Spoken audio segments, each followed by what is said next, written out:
Après le Caire en Égypte en 2000, Lisbonne au Portugal en 2007 et Tripoli en Libye en 2010, voici Bruxelles en Belgique. Bienvenue à vous qui nous rejoignez sur Africa 24 pour vivre en direct l'ouverture du 4e sommet Union européenne-Afrique qui se tient jusqu'à ce jeudi dans la capitale européenne. Une édition spéciale que nous vous proposons de vivre en compagnie de nos envoyés spéciaux qui sont sur place ainsi que nos nombreux invités sur le plateau. Au sommaire de notre programme, nous analyserons d'abord les précédents sommets UE-Afrique afin d'en ressortir les principales avancées et de souligner le chemin qui reste à parcourir. Puis, nous tenterons de comprendre les enjeux de ce 4e sommet dont le thème est « Investir dans les populations pour la prospérité et la paix ». Nous marquerons ensuite un arrêt sur la session d'ouverture proprement dite avant de nous interroger sur le type de partenariat qui pourrait être profitable pour les deux espaces continentaux. Alors, pour parler de cet événement exceptionnel que vous allez suivre à partir de maintenant sur Africa 24, nous recevons un panel d'invités qui est tout aussi exceptionnel. D'abord, Monsieur Fahmi Saïd Ibrahim, vous êtes ancien ministre des Relations extérieures et puis président du Parti de l'Entente des Comores. Soyez le bienvenu. Merci. Et en face de vous, je commencerai par à la droite, Monsieur Samuel Mattei, vous êtes économiste, vous êtes auteur de nombreux ouvrages, dont Export facile en Afrique, 12 modèles entrepreneuriaux, qui est paru chez B-Books en octobre 2013. Soyez le bienvenu, Samuel. Merci beaucoup, Jean-Célestin. Et puis, à vos côtés, un autre expert. Il s'agit de Monsieur Abbas Ibrahim Saïd, qui est expert en relations internationales et notamment en négociation diplomatique à l'Institut Thinking Africa. Soyez le bienvenu, Monsieur Abbas Saïd. Merci beaucoup, Jean-Célestin. Donc, c'est Saïd Abbas Ahmed. Alors, plutôt Saïd Abbas Ahmed. Voilà. En tout cas, vous êtes le bienvenu sur ce plateau. Merci. Alors, 4e sommet entre l'Union européenne et l'Afrique. C'est un 4e sommet en 14 ans. Ça vous inspire quoi, Monsieur Fahmi? D'abord, je pense que c'est une très bonne chose qu'il y ait ce dialogue. On regrette toutefois qu'il n'y ait pas eu vraiment d'avancée, et notamment les engagements qui ont été pris, surtout à Lisbonne. On n'a pas vu vraiment d'évolution. Au Caire, ça a été rappelé à juste titre par Zuma, et que, bon, qu'on retienne d'autres thèmes, c'est une bonne chose, mais je pense que les engagements pris, surtout par nos partenaires européens, je pense qu'ils devraient faire un effort pour les accomplir. Ce sera une bonne chose, et surtout donner un sens à ces rencontres. Samuel Mattei, qui doit tenir ces engagements? C'est plutôt l'Union européenne ou c'est l'Afrique? Je viens en défaut à ce que M. Saïd Ibrahim a dit, c'est-à-dire que je pense que ce sommet, ce cadre qui a été créé pour moi est plutôt un succès, dans le sens que je me dis qu'il y avait un besoin de changement de paradigme entre l'Europe et l'Afrique, parce que dans un premier temps, on l'a vu, il y a des pays colonisateurs comme la France, comme l'Angleterre, qui étaient au niveau de l'Europe, qui avaient certaines relations avec l'Afrique, et ensuite on a vu une Union européenne se constituer. Donc il y avait un besoin de changement de paradigme pour créer un nouvel cadre, pour établir des relations entre l'Union européenne en tant qu'ensemble et l'Afrique. Saïd Abbas Ahmed, quel est votre regard sur ce 4e sommet qui s'ouvre ce mercredi à Bruxelles? Je crois qu'il y a deux éléments qui sont à peu près contradictoires. Le premier élément, c'est qu'il y a une semaine, Obama est venu à Bruxelles, le président de la Chine, Xi Jinping, est venu également, et maintenant les Africains sont venus. Ça veut dire quand même que les Européens ont une haute estime et un intérêt pour l'Afrique. C'est pas rien. Maintenant, l'autre élément qui est contradictoire, c'est que nous savons tous que le Parlement va changer, les institutions vont changer. Quelle est la valeur des engagements qui vont être pris par des gens qui sont sur le point de départ? Je crois que c'est là qu'il faut vraiment s'interroger pour comprendre un petit peu la pertinence, la portée des engagements qui sortiront et la déclaration finale qui va être adoptée lors de cette rencontre. Monsieur Fahmi, vous le disiez peut-être à juste titre aussi, est-ce que ce genre de sommet intéresse véritablement les populations africaines ou alors c'est les sommets entre les dirigeants, entre les hauts responsables du continent? Oh, je pense que les dirigeants sont là aussi pour représenter et défendre les intérêts des populations. C'est des interlocuteurs, des partenaires étrangers. Je voudrais juste rectifier un peu ce que disait le collègue. Ce n'est pas en soi le séminaire, le contexte et ces échanges que je critique. Je dis qu'il y a un contenu aussi. Il faut veiller à ce que les résolutions qui sont prises puissent être effectives. Et je constate malheureusement qu'en 10 ans d'existence, rien de concret n'a été apporté à nos populations. J'aime bien le thème retenu cette fois-ci. C'est une excellente chose que l'homme, que l'Africain soit au centre de l'intérêt porté par nos partenaires et de l'Europe. Mais faudrait-il encore que réellement ça soit effectif? Voilà l'interrogation. Je rappelle que Zuma a eu à peu près la même position et je pense qu'il n'avait pas tort. Alors, vous étiez à Tripoli en 2010, en Libye, du moment du troisième sommet. Est-ce que les résolutions qui ont été prises à l'époque, vous avez l'impression que très peu ou pas du tout ont été mises en application? Oui, ce n'est pas seulement une impression. Je pense que beaucoup pourraient constater que malheureusement, il n'y a pas eu vraiment d'avancée. Il y a eu des efforts, mais quand on prend même au niveau des OMD, les engagements qui ont été pris au niveau économique sur... rien. L'Europe, malheureusement, n'a pas porté très haut les engagements qu'il s'était pourtant engagé à faire, malheureusement. Et bon, c'est bien qu'il y ait ces échanges. C'est peut-être l'opportunité, l'occasion aussi de demander à l'Europe de s'investir un peu plus.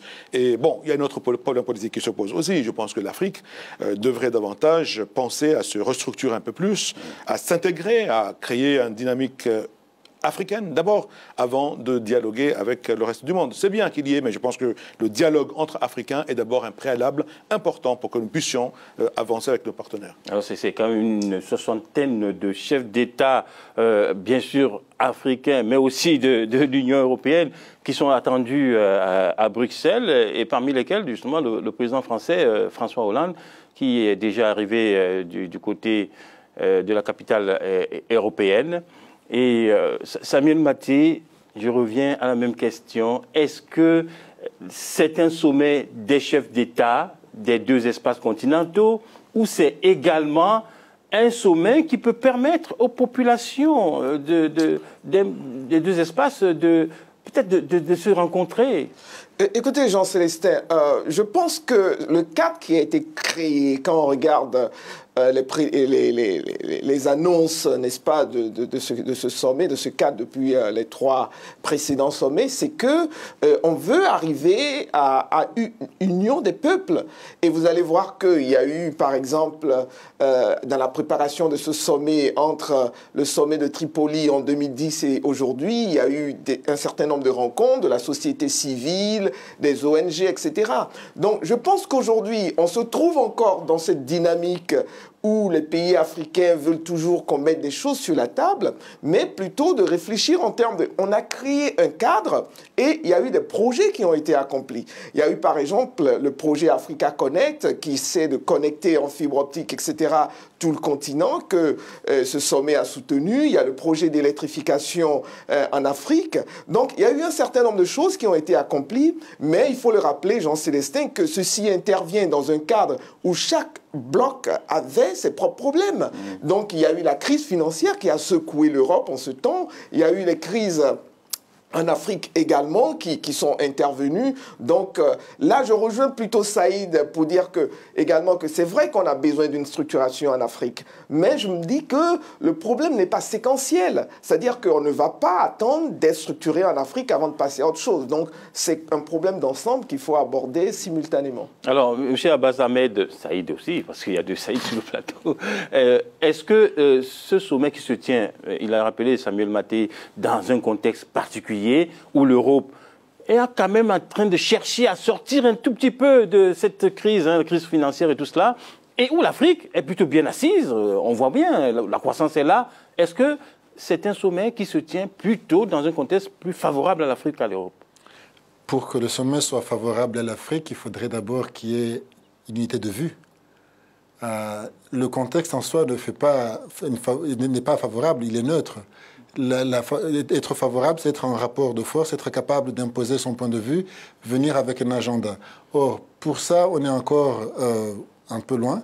Je crois qu'il y a un progrès par rapport à 2010, c'est que Robert Mugabe, par exemple, les Britanniques avaient mis un veto pour qu'il soit exclu.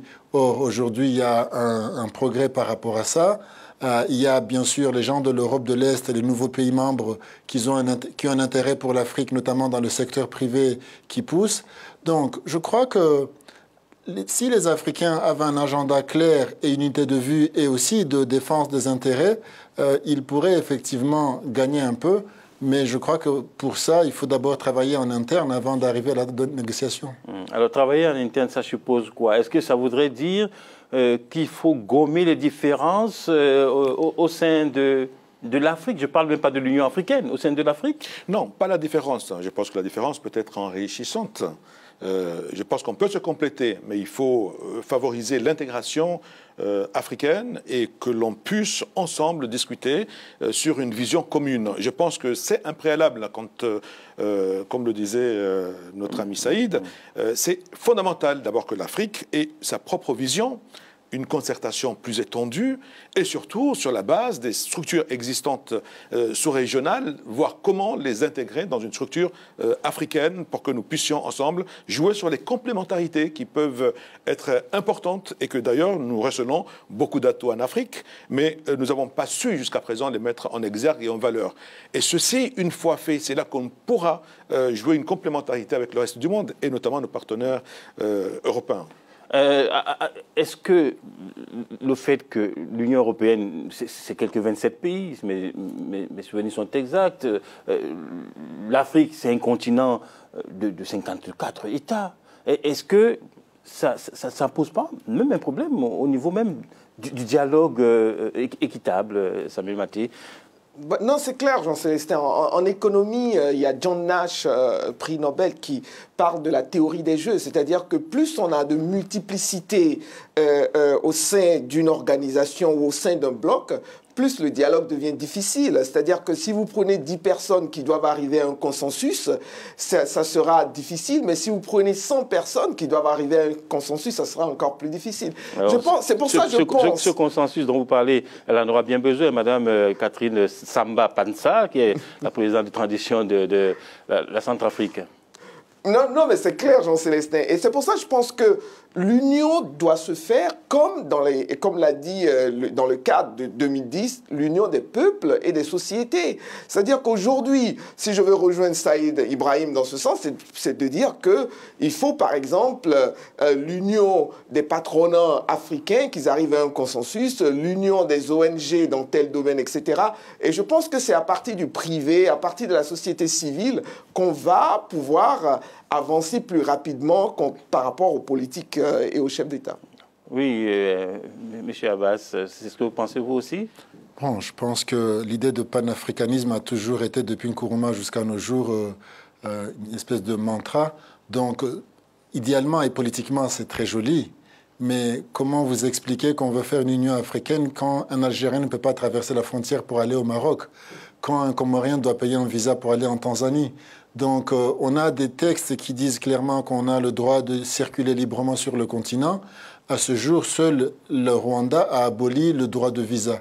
Donc, je pense qu'il faut avoir des grands principes parce que les grands principes sont fédérateurs et guident les peuples, mais il faut aussi être concret et pragmatique. Il est difficile. Le taux de la valeur créée au sein de l'Afrique en termes d'échanges entre pays africains, pour prendre une marchandise en Ouganda et la ramener en Tanzanie, c'est beaucoup plus cher que prendre un conteneur aux États-Unis et le ramener à Dakar. Donc là, il y a des vrais problèmes et il y a des contradictions qu'on doit vraiment regarder de face afin de pouvoir ensuite regarder les autres et exiger notre part dans les enjeux globaux. En tout cas, il ne fait aucun doute que c'est un sommet important. On voit le nombre de chefs d'État présents, le président Paul Kagame du Rwanda, qu'on voit ici avec le secrétaire général de l'ONU, le président Paul Biya du Cameroun, et j'en passe. Ils sont très nombreux. On a vu aussi Mme Nkosazana Dlamini Zuma, qui est la présidente de la Commission de l'Union africaine. Tout cela montre quand même que Ce n'est pas une petite rencontre, M. Fahmy. Ah, bien entendu, je pense que c'est une très belle opportunité. D'abord, au sein de cette rencontre, il y a des mini-sommets, il y a le bilatéral, des chefs d'État qui peuvent se rencontrer, parler de problèmes bilatéraux. C'est une excellente chose en soi, mais je dis, et là je voudrais rejoindre nos amis ici présents, il faut travailler aussi en amont. Il faut dire, c'est bien sur le plan international que ceci se passe, mais en Afrique, on a du travail et il faut que nos politiques aussi, nos décideurs, montrent une volonté pour résoudre les questions qui ont été posées. Les échanges commerciaux, les visas entre nous. Je pense que notre crédibilité en tant qu'Africains dans ces lieux, c'est aussi notre capacité à résoudre des problèmes internes chez nous. Parce que je crois beaucoup en l'Afrique et je pense que c'est en favorisant une intégration régionale africaine que l'on pourra peser dans la scène internationale. Est-ce que c'était un discours que vous teniez du temps où vous étiez ministre des Relations extérieures des Comores, ou c'est quelque chose que vous avez appris par la suite, une fois que vous n'êtes plus ministre, qu'il faut un travail en amont, qu'il faut véritablement œuvrer pour l'intégration sous-régionale, et en ce qui vous concerne? Ça a toujours, pour moi, été une conviction. Il est vrai que j'ai été ministre pas très longtemps, mais je pense qu'également, c'est les chefs d'État qui engagent les États. Nous, les ministres ne font que traduire la volonté et la diplomatie. C'est un domaine réservé aux chefs de l'État. Mais j'avais ces convictions avant. J'ai œuvré en si peu de temps. Mais je pense aujourd'hui que c'est un préalable. C'est fondamental. Je pense que, comme disait Saïd, on ne peut pas comprendre aujourd'hui qu'aux Comores, en voulant se rendre dans un pays voisin, il nous faut un visa. Madagascar, qui a 1 heure d'avion. Je ne parle pas de Mayotte. Mayotte, la France est encore présente illégalement. Là, c'est quasiment impossible d'obtenir un visa. Mais je parle même de chez nos frères continentaux. Il faut qu'on œuvre pour qu'il y ait cette intégration. Je pense que c'est notre crédibilité en dépend et notre capacité à créer de richesses en Afrique dépend aussi de la capacité à favoriser les échanges aussi bien de personnes que de biens. C'est fondamental. Est-ce que vous dites que la France est présente illégalement à Mayotte? Vous trouvez que c'est une situation qui s'apparente un peu à ce qui s'est passé entre la Russie et... Je ne voulais pas le dire, mais c'est vrai, on peut s'interroger quand dans un sommet pareil, il y a l'Europe, l'Union européenne qui est là, qui vient d'accepter Mayotte comme pays européen, donc ils ont rupéisé Mayotte, alors que Mayotte est gardée par la France en 1976 suite à un référendum qui est intervenu après l'admission des Comores 4 îles, y compris Mayotte, aux Nations Unies, comme étant indépendante. C'est vrai qu'on peut s'interroger comment aujourd'hui l'Europe peut accepter Mayotte comme étant européenne et condamner aussi la Russie pour avoir illégalement pris, selon l'Europe, la Crimée. C'est vrai qu'on peut s'interroger ce que l'Europe est en train de faire. Maintenant, ce que la France a fait aux Comores, c'est exactement ce que la Russie a fait aujourd'hui en Crimée. On s'interroge. C'est vrai que ce n'est pas forcément, pour nous, du tiers-monde, forcément une belle leçon de droit. Messieurs, je vous propose de faire un détour par Bruxelles pour rejoindre notre envoyée spéciale Marie-Angèle Touré, qui est du côté de la capitale européenne, pour nous donner un peu le déroulé de la journée. Marie-Angèle. Oui, Jean-Célestin, effectivement, je me trouve actuellement au bâtiment Justus Lipsius, au siège principal du Conseil de l'Union européenne, à Bruxelles, bien évidemment. Alors, les chefs des délégations africaines et européennes arrivent les uns après les autres, sans ordre protocolaire particulier. Certains chefs d'État sont déjà arrivés, je vais vous citer quelques noms. Pour que vous le sachiez, John Dramani Mahama du Ghana par exemple, ou encore Paul Kagame du Rwanda, Idriss Déby Itno du Tchad, Paul Biya du Cameroun, Ellen Johnson Sirleaf du Libéria, Mohamed Ould Abdelaziz de la Mauritanie et enfin Teodoro Biangema Bazogo de la Guinée équatoriale. On ne peut pas tous les citer, mais en tout cas en voilà quelques-uns. Ali Bongo également du Gabon et Denis Sassou Nguesso du Congo. Alors à 12h30 GMT aura lieu la très attendue session d'ouverture du sommet, suivi à 13h GMT d'une réunion de travail entre les protagonistes qui durera jusqu'à 16h30 GMT, juste avant la photo de famille. Voici pour le programme de cette journée. Merci beaucoup Marie-Angèle Touré. Vous êtes notre envoyé spécial du côté donc, de Bruxelles pour ce 4e sommet Union européenne-Afrique, ce sommet qui s'ouvre donc du côté de Bruxelles. Vous êtes surpris par l'engouement, par Samuel Maté, l'ambiance autour de cette première journée d'ouverture? Je pense que ce sont des choses auxquelles on s'attend. Et comme Saïd Med l'a dit, il y a récemment le président Obama qui était à Bruxelles. Donc, ce sont à ces sommets aussi qu'on rencontre les choses, les relations bilatérales, les gens se rencontrent. Et c'est pas, disons, tous les jours qu'on a l'occasion de retrouver un certain parterre de chefs d'État dans un contexte où on pourra avoir des discussions bilatérales et multilatérales.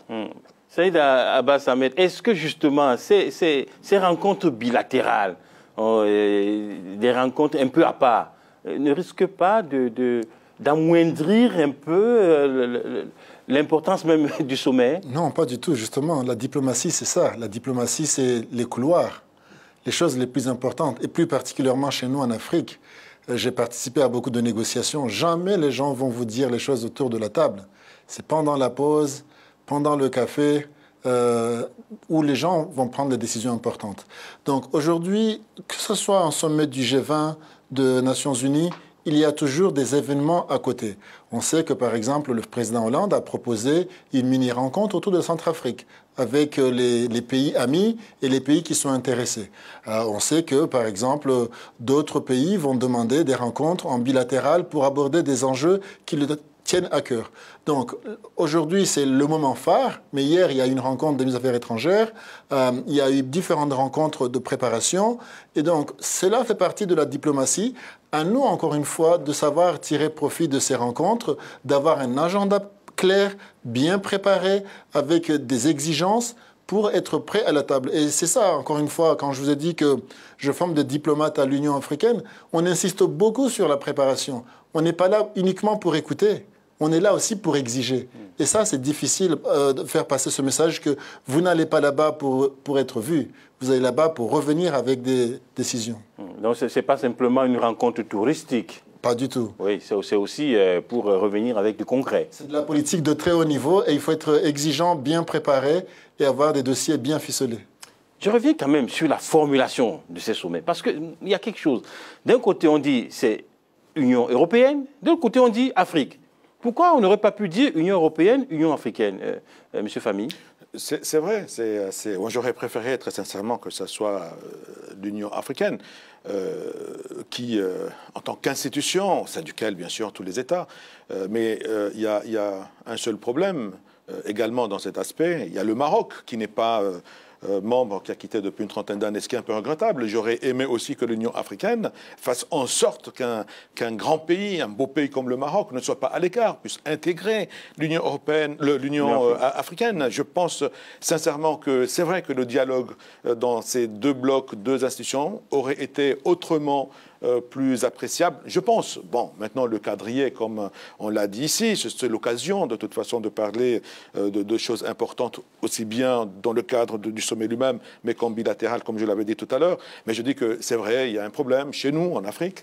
Je ne peux pas comprendre, je le dis, un pays comme le Maroc, que l'Union africaine, que l'Afrique ne fasse rien, que laisse le Maroc en dehors de l'Union africaine. Je pense que c'est dommageable pour l'Afrique. Bon, oui, vous allez me demander, est-ce que j'ai fait quelque chose? Non, oui, c'est pas ça. Vous savez bien la question qui empêche le Maroc d'être au sein de l'institution africaine. Je sais, mais oui. Nous sommes des Africains et tout se discute. Il n'y a pas de tabou et on peut toujours trouver autour d'une table, comme disait Saïd, entre Africains, trouver des solutions. Je pense que, quel que soit le problème, je pense qu'on peut trouver des solutions et le Maroc doit sa place est dans l'Union africaine et ça, c'est une conviction. Alors, c'est le 4e sommet, on l'a dit, pour ne pas le répéter encore. Le tout premier sommet entre l'Union européenne et l'Afrique s'est déroulé en 2000, c'était au Caire, en Égypte. Quel bilan peut-on dresser des 3 précédents sommets? Regardons ce reportage de notre envoyé spécial, Paul Desingwe, qui est du côté de Bruxelles. Et puis on en parle juste après. C'est le sommet de 2 continents unis. Unis par l'histoire, unis par les liens politiques, culturels et économiques séculaires. Mais quel enjeu? Le sommet Union européenne-Afrique qui s'ouvre ce 2 avril à Bruxelles en Belgique devrait être d'abord le reflet de la situation des relations entre l'Europe et l'Afrique. C'est que les relations entre les Européens et les Africains ne sont plus seulement entre ces 2 entités-là. Il y a désormais un sommet Afrique-Chine, il y a un sommet Afrique Amérique du Sud, même Afrique-Brésil. Et donc, désormais, la relation entre le continent africain et les pays étrangers ou les entités étrangères sont désormais multiples, diverses. Elles ne sont plus seulement dans un vis-à-vis euro-africain comme on l'a connu depuis les indépendances. Donc il y a une situation nouvelle parce que, encore une fois, le continent africain est sans doute le continent de demain. C'est le virage important d'une croissance économique très importante. Et donc vous comprenez bien que les Européens, compte tenu de leur relation historique avec le continent africain, essayent bien évidemment d'en tirer profit, mais ils ne sont plus seuls. Et donc les Chinois sont là, les Brésiliens sont là. Mais vous savez, en août prochain, on a un très grand sommet, du moins d'Afrique et des États-Unis. Le 4e sommet UE-Afrique devrait permettre aux dirigeants des deux continents d'élargir et de renforcer le partenariat qui existe entre l'Europe et l'Afrique. Des questions politiques, économiques, sociales et commerciales seront au centre des débats. La crise centrafricaine sera également à l'ordre du jour. Évidemment que la RCA concerne tout le monde, évidemment que la RCA sera au centre, mais ce que je remarque d'abord, c'est que la RCA est un problème qui concerne donc d'abord les Africains, et donc l'idée que la capacité africaine, donc ce qu'on appelle la remobilisation des capacités africaines de maintien de la paix, soutenue par l'Union européenne, sera une chose, de mon point de vue, assez importante pour le maintien de la paix, non seulement en République centrafricaine, mais dans d'autres pays demain. Et donc l'idée d'une coopération plus poussée, plus développée, mais en matière évidemment financière d'abord dans ce domaine-là, concernera l'idée de remobilisation des capacités de maintien en Afrique pour lesquelles l'Union européenne s'était engagée à donner 100 millions d'euros qui attendent encore à être venus, mais enfin ça avance petit à petit. Et donc la coopération entre les deux entités sera beaucoup sur ces questions-là. Un mini-sommet consacré à la crise en Centrafrique sera organisé en marge du sommet. Il verra la participation des présidents Paul Biya du Cameroun, Idrissa Déby du Tchad, Denis Sassou Nguesso du Congo, Mohamed Ould Abdelaziz de la Mauritanie et président en exercice de l'UA. Avec un commentaire de Erika Ouraga. Est-ce que 14 ans, c'est suffisant de se voir par intermédiaire, par intermittence comme ça, là, en 14 ans, je veux dire, depuis 2000 jusqu'à 2014 aujourd'hui, il y a eu 3 sommets, ça c'est le 4e. Est-ce que c'est suffisant pour se connaître, pour dialoguer, pour, je ne sais pas, affiner ces stratégies, Samuel Maté?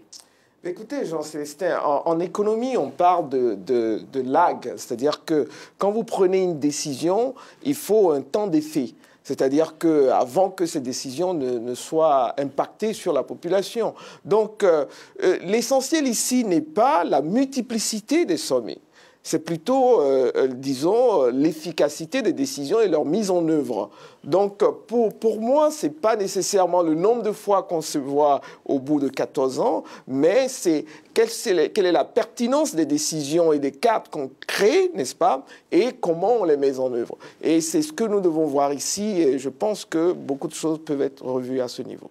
Oui, M. Abbas Ahmed. Alors, avant de répondre à cette question, permettez-moi de souligner, votre reporter a bien mentionné l'idée que aujourd'hui l'Afrique n'est pas seule face à l'Europe. Les Chinois sont intéressés, posent leurs exigences, les Sud-Américains posent leurs exigences, l'Europe bien sûr. Et donc, chaque entité organisée dans le monde aujourd'hui a un agenda pour l'Afrique. Et la question, moi, qui me préoccupe, c'est quel est l'agenda de l'Afrique par rapport à ces entités? Et là vous répondez quoi? Je réponds qu'on est encore dans une logique où, voilà, si on a une idée de la Banque mondiale, on a des partenariats publics privés, on a beaucoup de choses, mais il n'y a pas une unité de l'Afrique où il n'y a pas d'agenda, ne serait-ce que dans les régions, par exemple. On n'a pas parlé des APE parce que les APE concernent les ACP, et donc les Caraïbes et les Pacifiques ne sont pas dedans, mais même au sein des entités africaines, il n'y a pas de cohérence dans la stratégie par rapport à ça. Donc je réponds qu'on revient à l'idée il n'est pas nécessaire d'être d'accord sur tout, mais on peut être d'accord sur 2 ou 3 choses. On va suivre le président Mahamadou Issoufou, le président du Nigeria. Du Niger, pardon. Qui existe entre nous se poursuivent. Rappelez-vous, il y a eu le sommet de Lisbonne, à l'occasion duquel on a défini une stratégie commune. Cette stratégie a déjà produit des résultats. Nous souhaitons que cela se poursuive et en particulier, nous souhaitons à ce que les questions de développement soient prises pleinement en compte. Je vous remercie.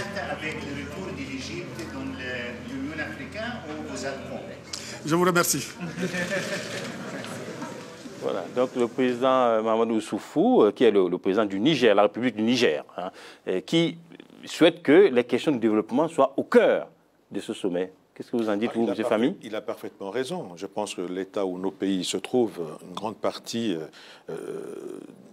dans la misère dans laquelle on se trouve, on ne peut que tenir ce discours. C'est un discours responsable. Il faut, toute finalité de la politique de nos dirigeants doit tendre à cette fin-là. Le développement, le bien-être, l'enrichissement des populations, l'évolution de leurs conditions de vie, l'éducation. Bien sûr que c'est dans ce sens qu'il faut inscrire toute démarche aujourd'hui. On est condamné à le faire de toute façon. Je pense qu'il n'y aura pas d'avenir sans un investissement dans ce sens. Alors, développement, lutte contre la pauvreté, c'était aussi d'ailleurs l'objectif majeur même de la création de ce sommet en 2000 du côté du Caire en Égypte. On en est loin, Sami Maté? Il faut dire que le sommet Union européenne-Afrique avait identifié 8 grands travaux sur lesquels, 8 pistes sur lesquelles il faut travailler, l'OMD, les problèmes de changement climatique, ainsi de suite. Et le développement était, disons, plus ou moins au cœur de ces 8 préoccupations sur lesquelles les deux blocs se sont tombés d'accord. Mais encore une fois, si on revient dans un contexte un peu plus global, je pense que aujourd'hui, comme on l'a dit, il y a une multiplicité de partenaires. C'est pour les États africains aussi de définir qu'est-ce que je peux prendre avec tel partenaire, États-Unis, Brésil et tout, et par rapport à un agenda commun. Encore une fois, j'insiste qu'au niveau politique, chef d'État, ça sera plus ou moins difficile à faire, et il faut qu'on descende au niveau des sociétés civiles, du privé, pour pouvoir arriver à cet agenda commun. Monsieur Abbas Ahmed, Saïd Abbas Ahmed, est-ce que le fait que, parce qu'on revient toujours à ça, parce qu'on est en train de parler du bilan des 3 premiers sommets, est-ce que le fait que c'est à partir de 2000, donc l'année 2000, que le premier sommet a eu lieu, est-ce que vous trouvez que c'est arrivé un peu tardivement ou pas? Non, pas du tout. Il faut mentionner pour nos téléspectateurs que la relation entre l'Europe et l'Afrique, c'est une relation qui date formellement, je ne remonte pas à l'esclavage et tout ça, mais formellement, 56, on a une première rencontre entre ce qu'est devenu l'Union européenne et les colonies qui étaient en train de devenir indépendantes.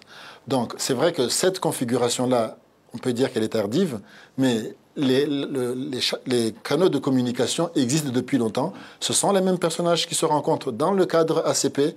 Nous avons les conventions de Lomé 1, Lomé 2, Lomé 3, Lomé 4, maintenant Cotonou. Donc il y a une historicité des rencontres, il y a une connaissance. Maintenant, les enjeux, comme l'a souligné ici mon collègue, c'est plutôt l'efficacité des engagements. Et là, je voudrais quand même attirer votre attention sur le fait que en 2010, on était convenu qu'il fallait mettre en place des comités d'experts pour produire du savoir, pour que l'Afrique puisse alimenter son propre savoir. Et je regrette, mais ce n'est pas à l'Europe de venir aux Comores ou à Dakar ou à Lomé et de nous dire « mettez en place les comités d'experts ». Donc il y a aussi notre part de responsabilité qu'il faut assumer. Ça n'a pas bien marché. L'Europe était intéressée pour la lutte contre la piraterie. Elle a mis des moyens et la piraterie a baissé. Mais est-ce que nous, on a vraiment besoin de ça? Donc je crois que chacun dans cette rencontre défend ses intérêts. Et personne ne voudra jamais un chef d'État européen de défendre ses intérêts. Alors à nous de mettre la pression sur nos chefs pour qu'ils défendent mieux nos intérêts. Alors, vous parlez de la lutte contre la piraterie, notamment la piraterie maritime. Je pense que les États africains se sont donné des moyens. Il y a eu plusieurs sommets, dont celui de Yaoundé, il y a eu une autre à Cotonou, il y en a une autre à Malabo même, où ils ont pris des résolutions qui sont en train d'être mises en application pour justement endiguer ce fléau qu'on appelle la piraterie maritime. Mais peut-être n'est-ce pas suffisant.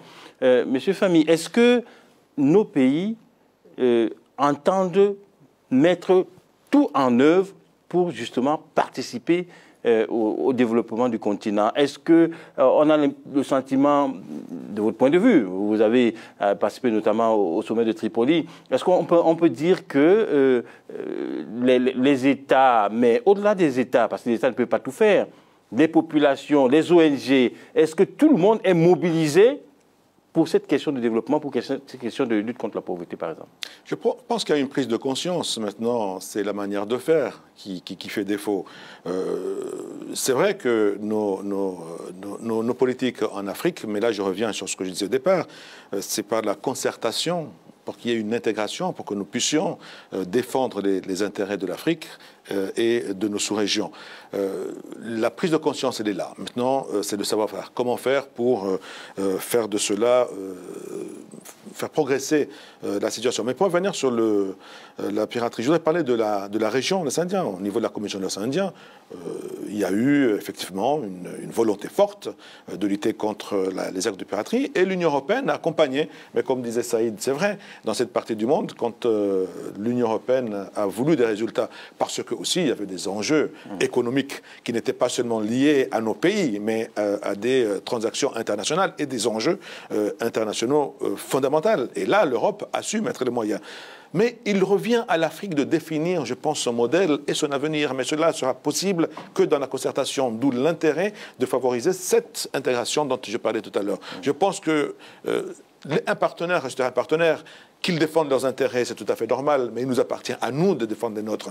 Et un sommet Afrique-Afrique serait peut-être l'idéal aussi pour qu'ils se mettent ensemble et discuter et favoriser cette intégration de l'Union africaine, qu'on aille un peu loin que ce qui existe actuellement. Mais ces sommets, est-ce qu'ils n'existaient pas justement au niveau des sous-régions? En Côte d'Ivoire, par exemple, on vient d'assister à Yamoussoukro, au grand 4e sommet des chefs d'État de la CEDEAO, il y a quelques jours de cela. Non, mais écoutez, Jean-Célestin, je pense que le cadre a été créé. Si on regarde, par exemple, au niveau de la région ouest africaine, il y a l'UEMOA, il y a la CEDEAO, ainsi de suite. Donc, aujourd'hui, quand vous lisez les textes, comme certains l'ont dit sur ce plateau, tout est beau, libre circulation, etc. Aujourd'hui, le problème, c'est le problème de la mise en œuvre. Et c'est pour ça encore... Et quand, par exemple, au niveau de la CEDEAO, il y a eu la FOPAO, c'est la Fédération des organisations patronales de l'Afrique de l'Ouest, quand ces privés se sont rencontrés, ils ont créé un agenda auquel nous avons plus ou moins participé dans l'élaboration. Ils ont créé un agenda et ils l'ont imposé en faisant du lobbying, de l'influence, etc. Et à notre avis, c'est ce qui va changer la dynamique, en mettant les sociétés civiles, les ONG, en les encourageant à pouvoir amener les politiques, renforcer la volonté politique pour la mise en œuvre des accords qui, pour ma part, ont déjà été signés. Saïd Abbas Ahmed, est-ce que c'est facile à faire finalement? Le cadre est là, c'est vrai. Est-ce que c'est facile de donner, j'allais dire, un contenu à ce cadre-là, compte tenu des différences ou alors des divergences qui existent, parfois même au sein même d'un même pays, entre le nord et le sud, l'est et l'ouest? Vous avez tout à fait raison. Vous posez là une question historique qui est la question du développement. On nous définit comme sous-développés parce qu'on a des institutions qui n'accomplissent pas leurs fonctions. Donc c'est une question historique, mais on doit aussi regarder que d'autres l'ont fait. Aujourd'hui, dans l'espace de la CEDEAO, on peut circuler librement quand on est ressortissant de cet espace. Ils ont une monnaie commune. Ils ont des efforts. Donc, eux ont réussi à faire ce progrès. Le Rwanda a fait des remarquables progrès en termes de mettre en place des infrastructures et de connecter le pays à Internet. Au Rwanda, aujourd'hui, on peut payer ses impôts par Internet. Donc, je pense que c'est pas facile, mais il y a des pays qui ont montré le chemin. Et on peut y arriver. Ce que vous dites du Rwanda est d'autant plus remarquable que le pays sortait quand même d'une période terrible, puisque à partir du 6 ou 7 avril, ils vont commémorer les 20 ans du génocide. Absolument. On a 20 ans donc, de 94-2014, mais ce qu'on voit aussi, c'est que il faut être juste et être honnête le plus possible. Donc, Paul Kagame, avec son équipe, ont redressé ce pays. Maintenant, les libertés publiques posent un vrai problème, mais ce qui est important, c'est que Paul Kagame et son pays ont défini un agenda et ils l'ont mis en œuvre. Et leur relation avec, que ce soit les puissances coloniales et les autres, il y a une volonté de définir leurs intérêts, les intérêts des autres. Donc je pense que là aussi, il y a des leçons à apprendre. Encore une fois, je reviens à l'idée de libre circulation. Comment voulez-vous faire du commerce si pour un Congolais, pour aller en Ouganda, il faut passer par beaucoup de démarches qui découragent? Or, aujourd'hui, je me souviens quand Paul Kagame a présenté la mesure pour abolir le visa pour les Africains, quelqu'un lui a dit « Oui, mais par exemple, nos frères nigérians, s'ils viennent faire des histoires chez vous, vous allez les laisser passer ?» Et il a répondu « Ils sont africains et ils viendront. S'ils viennent pour le désordre, la police s'en occupera. » Donc je crois qu'il faut que nous nous prenions au sérieux pour que les autres puissent nous prendre au sérieux. Merci. Alors, on va marquer une courte pause, le temps de vous permettre à vous, chers téléspectateurs d'Africa 24, de suivre le JT de notre rédaction. Vous savez, il se passe beaucoup de choses sur l'ensemble du continent. On se retrouve juste après le JT pour continuer à parler autour de ce 4e sommet Union européenne-Afrique, toujours en direct de Bruxelles, la capitale européenne. A tout de suite. Merci Samuel Mazé d'avoir été venu. Merci beaucoup.